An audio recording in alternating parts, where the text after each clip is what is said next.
Bonjour à vous et bienvenue dans le podcast Secret de numérologue que j'ai l'immense chance de co-créer avec Roselyne. Bienvenue à tous et un grand merci à Laurie de m'avoir intégré dans cette belle aventure de partage et de rencontre. Dans ce nouveau podcast, nous allons répondre aux questions que vous nous posez régulièrement sur la numérologie.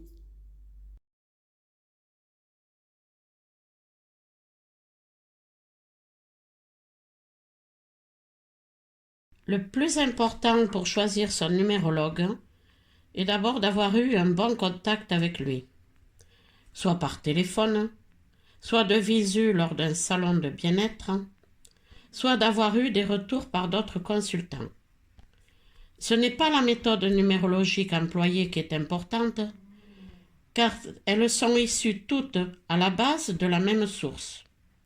Les termes employés peuvent être différents pour évoquer la même chose. Un chemin de vie peut être nommé autrement, mais reste pour autant la même énergie. Une transparence et de rigueur pour que le consultant ait une idée claire.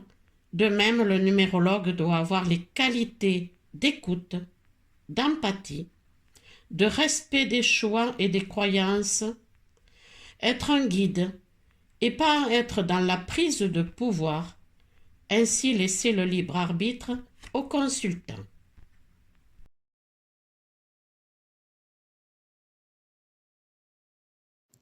Comment choisir son numérologue?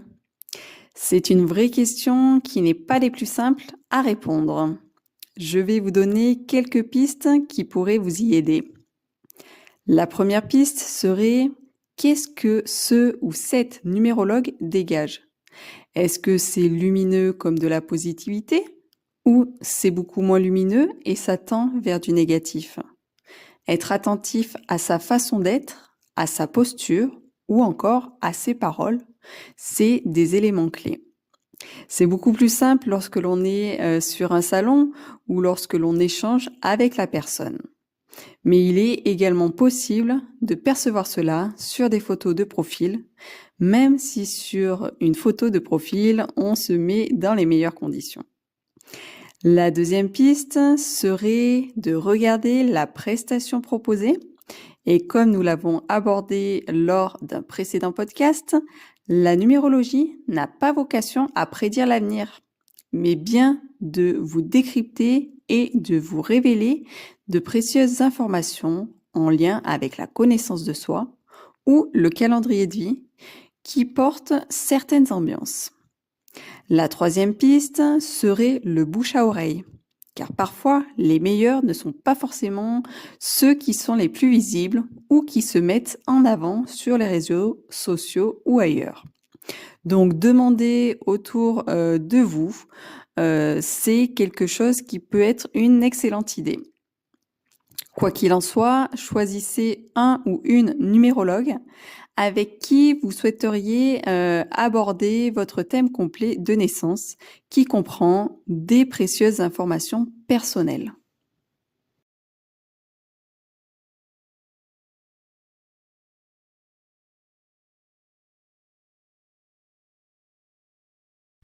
Le numérologue est là pour vous éclairer sur vos capacités à mieux voir et appréhender les événements, mais c'est vous qui avez le libre arbitre sur votre vie. Ce ne sont pas des prédictions, mais cela vous donne une belle perspective pour mieux connaître votre parcours et mieux maîtriser vos potentialités, vos richesses et vos capacités.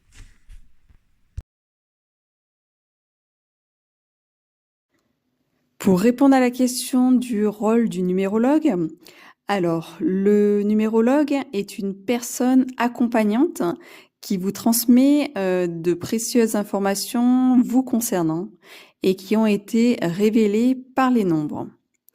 Le rôle d'accompagnant est d'apporter une aide sur votre chemin d'évolution afin de vous décrypter et mettre en lumière votre richesse personnelle avec vos potentiels, vos capacités personnelles, celles à développer ou à équilibrer. Le fait de vous révéler ces informations vous permet d'avoir toutes les clés en main afin de faire vos propres choix de manière plus éclairée. En aucun cas, le numérologue est là pour décider à votre place. Y compris pour la chronologie personnelle, il vous est révélé les ambiances de votre vie à travers les cycles et les réalisations personnelles. Avec bien sûr des périodes plus propices pour certains de vos projets, mais là encore, vous avez le choix d'ignorer ces informations. Comme par exemple, le GPS qui vous dit tournez à gauche et que vous souhaitez continuer tout droit ou encore tourner à droite. Cette responsabilité de choix vous appartient. Il est important que cet accompagnant numérologue, ou d'ailleurs tout autre professionnel dans l'accompagnement, il est important que cette personne ait une posture juste qui comprend l'écoute, la bienveillance, le côté humain doit être présent. Car oui, il y a malheureusement des personnes qui sont dans le bien-être et qui ont un côté humain parfois absent. Alors il est important d'en avoir conscience. Par ailleurs, si en plus d'une consultation thème complet de naissance, vous souhaitez un accompagnement pour développer certains points qui ont été mis en lumière ou encore trouver le juste équilibre par rapport à ces certains points, il est possible de choisir de vous offrir cette opportunité de croissance et d'évolution sur votre chemin. Encore une fois, ce choix vous appartient et peut-être que vous en aurez l'envie ou pas, et que parfois cet accompagnement se fait après quelques mois, voire quelques années après votre première consultation. Écoutez votre GPS interne. Que vous murmure-t-il ? Nous espérons que vous avez apprécié ce podcast. Vous pouvez d'ailleurs nous le faire savoir par un like ou un commentaire. Et si vous souhaitez découvrir les suivants, nous vous invitons à vous abonner. Merci beaucoup de votre écoute et à très bientôt. À bientôt pour le prochain rendez-vous Secret de numérologue.